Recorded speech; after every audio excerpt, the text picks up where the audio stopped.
Lorsqu'il fut arrivé au lieu appelé Crâne, ils le crucifièrent là, ainsi que les deux malfaiteurs. L'un à droite et l'autre à gauche. Jésus dit, Père, pardonne-leur, car ils ne savent ce qu'ils font. Ils se partagèrent ses vêtements en tirant au sort. Le peuple se tenait là et regardait. Les magistrats se moquaient de Jésus, disant, il a sauvé les autres, qu'il se sauve lui-même s'il est le Christ, l'élu de Dieu. Amen. Amen, acclame la parole de Dieu. Assieds-toi royalement, je vais parler avec toi. Alléluia. Nous sommes la Pâque. La Bible dit ceci. Les gens ont crucifié Jésus. Ils l'ont mis sur la croix, sur le poteau. Les pieds cloués, les mains clouées. Et pendant cette position qu'il occupait, la Bible dit ceci, que les gardes, en plus de l'avoir crucifié, se moquaient de lui. Les gens se moquaient de lui, ça et là. Pourquoi les gens se moquent de lui? Vous l'avez crucifié. Il s'est donné librement à vous. Il avait tout pouvoir pour disparaître de votre présence. Et malgré que vous l'ayez crucifié, vous continuez encore de vous moquer de lui. Les gens déchiraient ses vêtements, ils tiraient au sort ses vêtements. Mais la Bible dit ceci, Jésus, voyant tout ce que les gens lui faisaient de méchant, il a dit une seule parole, Père, pardonne-leur, car ils ne savent pas ce qu'ils font. Amen. Pardonne-leur parce qu'ils ne savent pas ce qu'ils sont en train de faire. Pourquoi? Ils demandent pardon à Dieu pour eux. Voici la seule parole, la seule phrase qui a sauvé l'humanité. Quelqu'un ne me comprend pas. Jésus venait de faire un sacrifice, son sang était déjà versé. Ou du moins son sang était en train de continuer de verser sur la croix pendant qu'il était sur le poteau.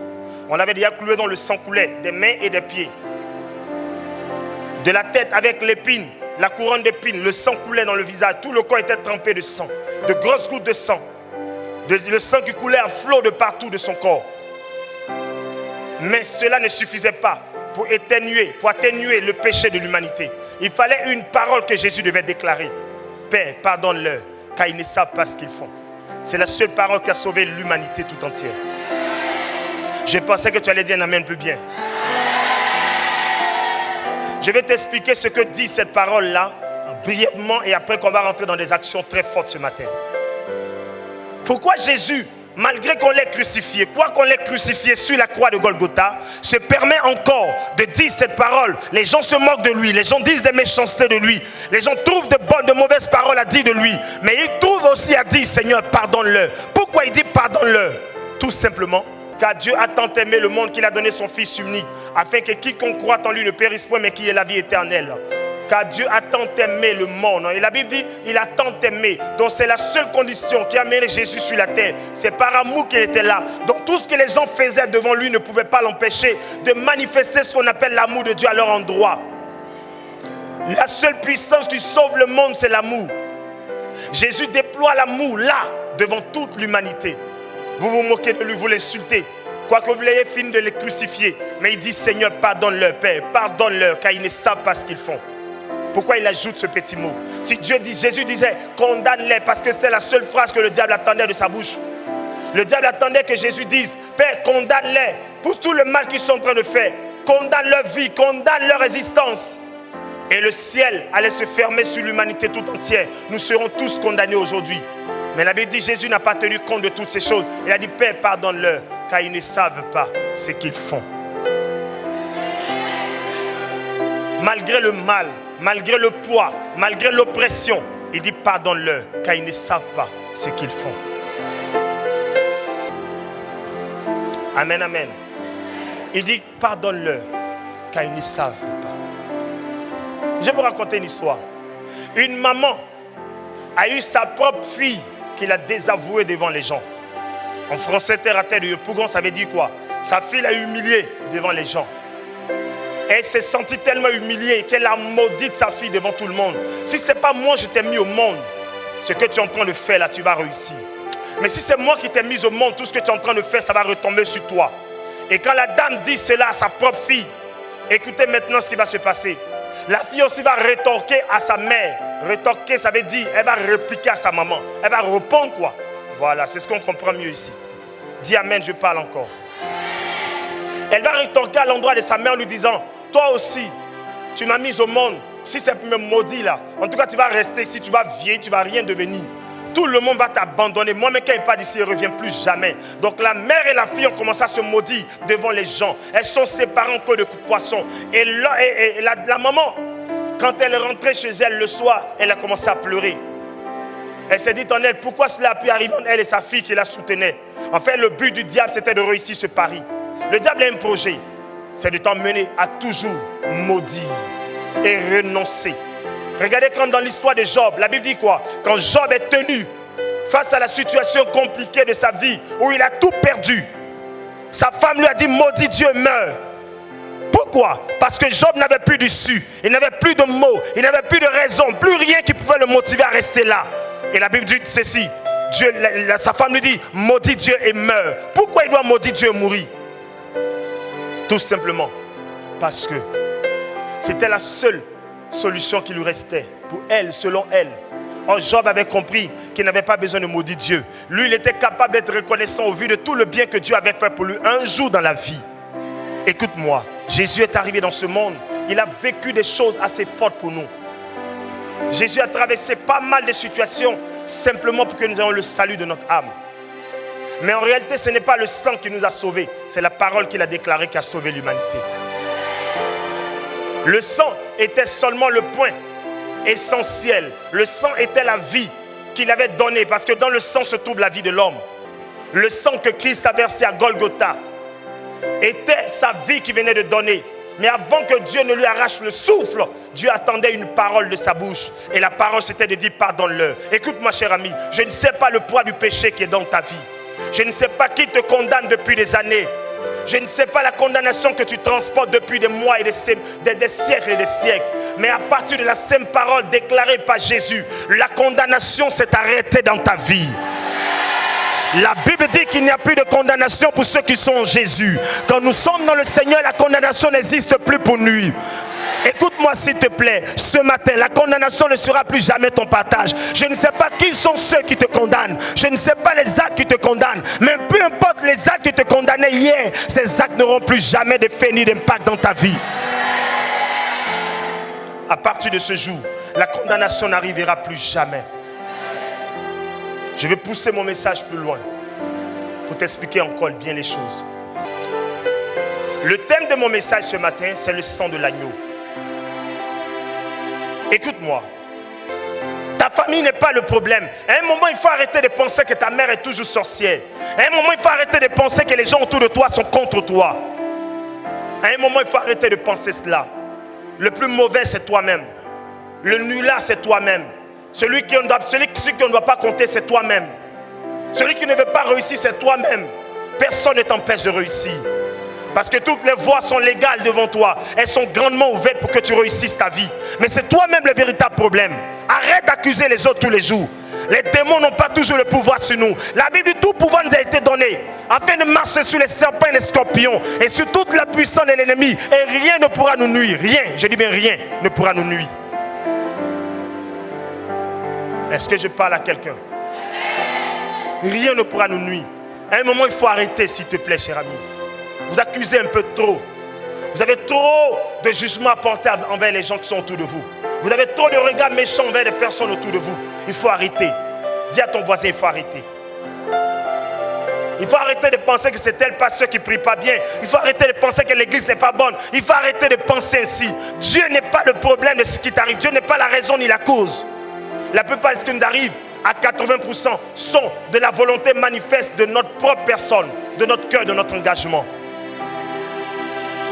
Si tu connaissais le prix du sacrifice de Jésus à la croix, il y a des choses que tu n'allais plus te permettre de dire, s'il te plaît. Si tu connaissais l'action que Jésus avait menée à la croix de Golgotha pour toi, il y a des paroles ou des pensées que tu n'allais plus jamais laisser entrer dans ton cœur. Arrête un instant.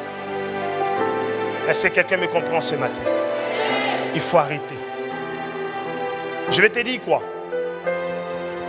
Quand Jésus se donne le temps d'aller mourir à la croix pour l'humanité, c'est pour une bonne cause. C'est pour une cause noble. C'est pour une raison bien fondée. C'est pour amener le monde à comprendre que le Seigneur l'aime. Dieu l'aime réellement. L'amour de Dieu est inconditionnel. Dieu ne tient pas compte de ton rang social, de ton ethnie, de ce que tu es ou de ce que tu as. Dieu ne tient pas compte de cela. Dieu t'aime comme tu es là. Pendant que les hommes te rejettent, lui t'aime tel que tu es. Il s'en fout de ce que tu peux avoir. Tu as l'argent ou pas, Dieu t'aime. Dieu ne tient pas compte de tes offrandes avant de t'aimer. L'amour est déjà manifesté depuis le commencement du monde. Ta venue au monde même est un amour de Dieu. On connaît des mamans qui ont avorté plein d'enfants. Lui, toi qui es venu au monde là, avant toi, le nombre d'avortements qu'elle a fait, on ne peut pas compter. Même si toi, elle a fait des tentatives, c'est Dieu qui a dit non, attends, il faut arrêter à un moment donné. Celui-là encore, tu ne vas pas le tuer. Tu ne m'as pas dit amen à ça. Regarde-moi, je parle avec toi. Regarde-moi.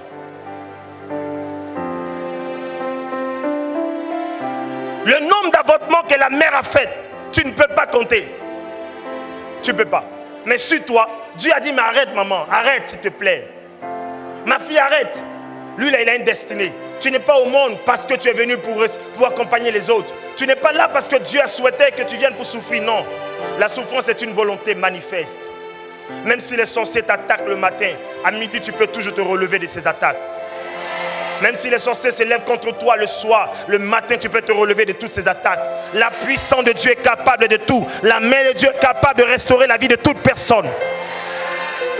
Nous avons Jésus pour la liberté. Nous avons Jésus pour le salut. Nous avons Jésus pour la vie éternelle. Nous avons Jésus pour la bonne santé. Nous avons Jésus pour le bien-être. Nous avons Jésus pour vivre une vie parfaite et une vie d'excellence dans ce monde. Voici pourquoi Jésus est venu. Jésus n'est pas venu là pour nous regarder, souffrir et être malheureux, être malmené par les gens autour de nous. Non, ce n'est pas là la mission de Jésus.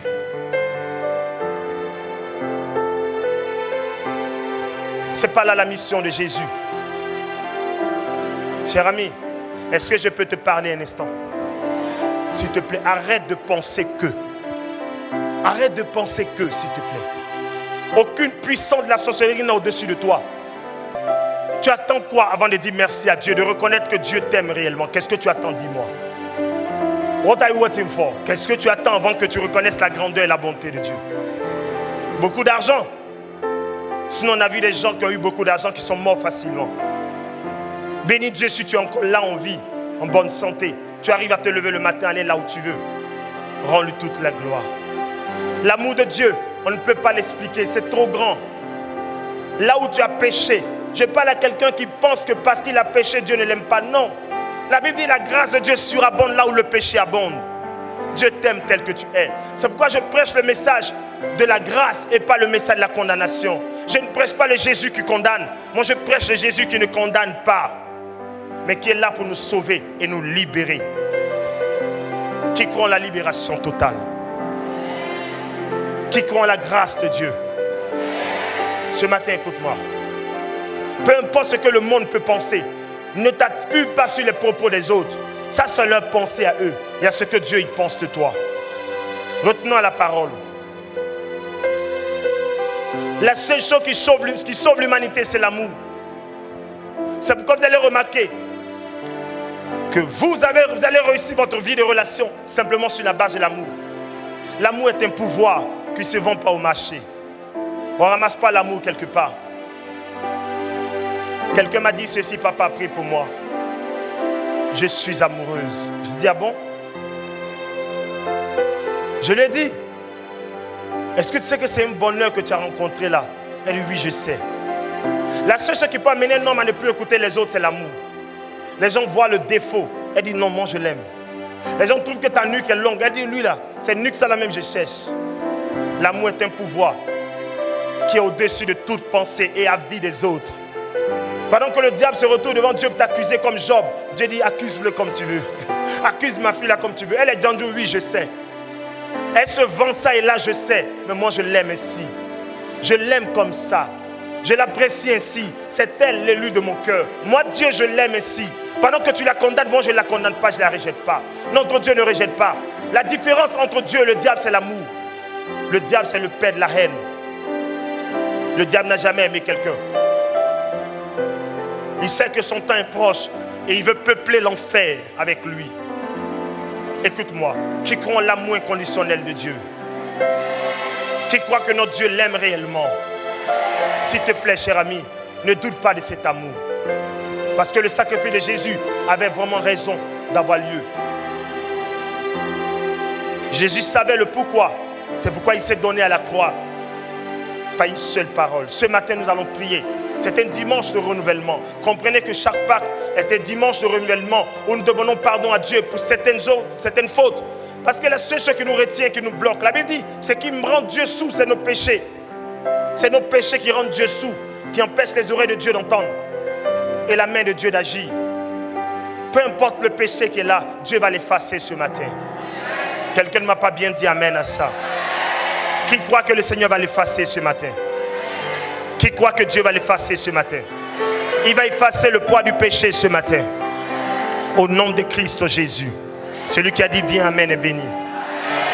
Lis-moi le dernier texte, Romains. Romains chapitre 5 au verset 8. Mais Dieu prouve son amour envers nous en ce que lorsque nous étions des pécheurs, Christ est mort pour nous. Amen. Reprends le texte. Mais Dieu prouve son amour envers nous en ce que lorsque nous étions encore des pécheurs, Christ est mort pour nous. Amen. Dieu prouve son amour envers nous par la mort de Jésus-Christ à la croix de Golgotha. C'est la preuve d'amour la plus grande et la plus forte. J'aimerais terminer mon message en te parlant. Tout le monde s'assoit bien maintenant. Ferme la Bible, écoute-moi. Je vais terminer mon message avec ceci. Acclame Jésus pendant que tu le fais.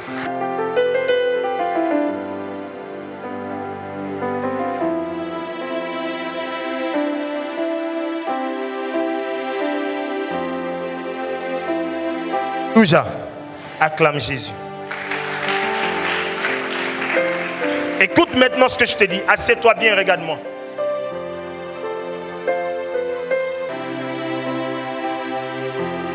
Je peux te poser une question. Est-ce que tu as réellement accepté le Seigneur Jésus? C'est 11 personnes seulement qui m'ont répondu dans la salle. Est-ce que tu as réellement accepté le Seigneur Jésus-Christ? Tu répondras yes. Did you really accept Jesus Christ as your Savior? Ok. Comme tu l'as réellement accepté d'après ta réponse, je te donnerai maintenant le message qu'il y a après cette réponse. En réalité, il y a un point très important que tu dois comprendre. Est-ce que vous savez qu'après avoir accepté Jésus, là commence le jugement? Est-ce que vous le savez? Hébreux chapitre 6 nous parle du jugement dernier. Mais en réalité, le jugement dernier commence déjà dès l'instant où on accepte le Seigneur. C'est pourquoi la Bible dit ceci. Le péché contre le Fils de l'homme sera pardonné, mais le péché contre l'Esprit de Dieu ne sera pas pardonné. Le blasphème contre le Saint-Esprit, ça ne sera pas pardonné. J'explique. Regarde-moi, je t'explique bien. Qu'est-ce que la Bible veut faire comprendre par là? S'il vous plaît, tous ceux qui sont en train de blaguer avec Dieu, Dieu ne blague pas avec toi. Votre manière de marcher avec Dieu, Dieu s'intéresse à cela. Dieu connaît tellement ton cœur qu'il y a des niveaux où il ne peut pas te faire entrer pour le moment parce que tu n'es pas encore prêt. Dieu connaît tellement ton cœur et les idées qui animent ton cœur que Dieu ne peut pas te faire entrer dans certaines bénédictions maintenant. Il y a des niveaux où tu ne peux pas voir Dieu t'emmener là-bas maintenant parce que ton cœur n'est pas bon. Ton cœur est rempli de machines et d'appareils pour le faire vivre parce que de toi-même tu ne peux pas faire vivre ce cœur. Ton cœur est rempli de beaucoup de choses qui ne glorifient pas le nom de Dieu. Est-ce que je parle à quelqu'un? Dieu ne te veut pas là où tu es. Dieu te veut au-delà de cela. En réalité, Dieu veut te bénir. Du moins, il t'a déjà béni, si tu veux que je dise ainsi. Mais Dieu regarde à ton cœur. À l'état de ce cœur-là, il n'est pas bon.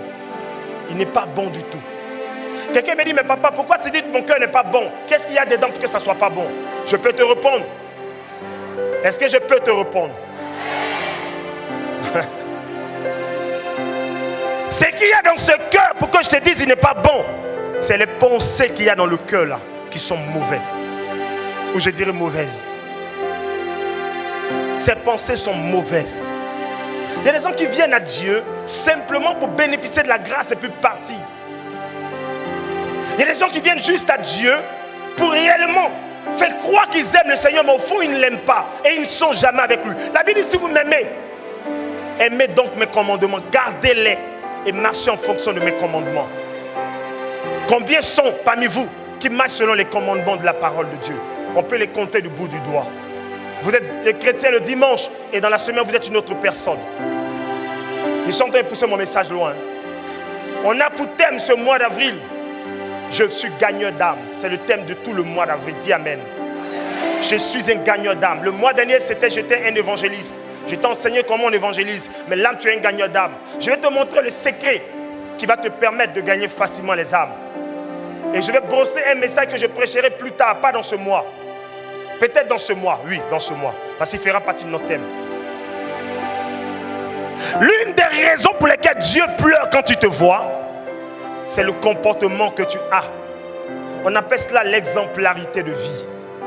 Il y a des gens, tu les vois là, elle sert le pasteur. Quand tu la vois en train de servir l'homme de Dieu tout à l'heure là, tu la vois en train de travailler dans l'église, elle fait bien. Papa, oui, daddy, qu'est-ce qu'il a fait? Elle suit bien la chair.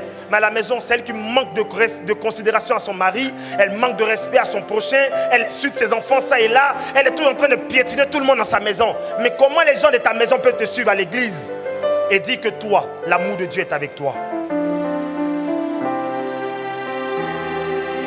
Tu les vois à l'église, ils sont bien au travail. Elles manquent du respect ou ils manquent du respect à son patron. Ils ont des comportements inconditionnels, des comportements pisants envers leurs collègues. Mais comment ton collègue peut te suivre à l'église? Écoutez, la seule différence entre nous et les gens du monde, ce n'est pas l'argent. Si c'est l'argent, ils en ont plus que nous. Si c'est voitures, ils en roulent plus que nous. Si c'est des maisons, ils donnent dans de plus belles maisons que nous. Hier, j'ai pris la route de Beaunois. Les gens qui allaient à Signy, les véhicules qui passaient, tu ne peux pas, papa. Tu ne peux pas. Ils ne vont pas aller à l'église aujourd'hui. Ils ne seront pas à la messe aujourd'hui. Ils sont en train d'aller à Signy. À Signy est bourré aujourd'hui, depuis vendredi. Depuis jeudi même pour certains. D'autres même depuis mercredi. Ceux qui sont à leur propre compte, ils sont là-bas, sur la belle place. Ils ont les lunettes, les gars face. Et là, le soleil le tape. Après, ils plongent dans l'eau. Tu ne vis pas que. La seule différence entre nous et les gens du monde, c'est notre témoignage, notre exemplarité de vie. Quelqu'un ne m'a pas compris. C'est notre vie exemplaire. La modestie de notre vie. Notre manière de marcher avec Dieu. Notre manière de nous tenir. Donnez de l'exemple aux gens autour de vous. Souvent, ce n'est pas la parole qui gagne des âmes. C'est le comportement, dans même notre entourage, qui gagne des personnes. À l'église, quand Daddy t'appelle, oui papa, quelqu'un vient. Quand son mari l'appelle, ouais quoi? Tu veux quoi? Mais ça, ne sois pas étonné si ton mari dit que tu sois Daddy. Parce que lui, tu ne le respectes pas et Daddy, tu le respectes. Mais comment est-ce qu'on ne va pas parler ainsi? Voilà le comportement, voici des choses qui sont le modèle, le mauvais exemple dans votre marche avec Dieu. Cette Pâque de cette année doit être la meilleure de toutes les Pâques de ta vie. Tu dois prendre la décision de changer de comportement au nom de... Tu n'as pas bien dit amen à ça. Est-ce que quelqu'un me suit? Soyez exemplaires. Tu as des défauts, il faut les cacher. Vivez comme la colombe. La Bible dit soyez simple comme la colombe et prudent comme le serpent. Vivez de façon simple, s'il vous plaît. Qui a décidé d'être exemplaire avec Jésus-Christ cette année? Si cela est ta portion, cela est ton souhait, qu'il devienne ta portion au nom de Jésus. Et que le Seigneur t'aide afin que tu puisses prendre des décisions importantes. Sachez marcher, vous allez réussir partout où arriver. Les gens vont vous ouvrir les portes, les gens vont vous accepter, les gens seront avec vous, les gens vont vous aider, les gens vous béniront. Les gens seront là tout le temps pour vous soutenir parce que vous êtes exemplaires. Ton image doit te coûter cher. La Bible dit, la bonne réputation vaut mieux qu'un parfum de bonne odeur. La bonne réputation vaut mieux qu'un parfum de bonne odeur. Quand tu sens que ce n'est pas bon, arrête un moment donné, ne force pas. Quand tu sens que là, si je continue, j'aurai des problèmes, arrête un moment. Et puis réfléchis, prie, avant de continuer encore davantage. Parce que le but, c'est que nous devons gagner des gens avec tout ce que nous faisons. Il faut que notre vie soit un témoignage partout. S'il vous plaît, je vous dis quelque chose de réel. Quand vous partez d'ici, sachez que Jésus vous suit à la maison. Le message de la croix vous suit à la maison. Et les gens à la maison ne doivent pas être déçus de vous. Faites attention à toutes les actions que vous menez, les actes que vous posez. Que le ciel vous favorise. Que la grâce de Dieu soit votre partage. Que le Seigneur vous bénisse ce matin. Que vous ouvre les grandes portes. Celui qui a dit bien Amen est béni.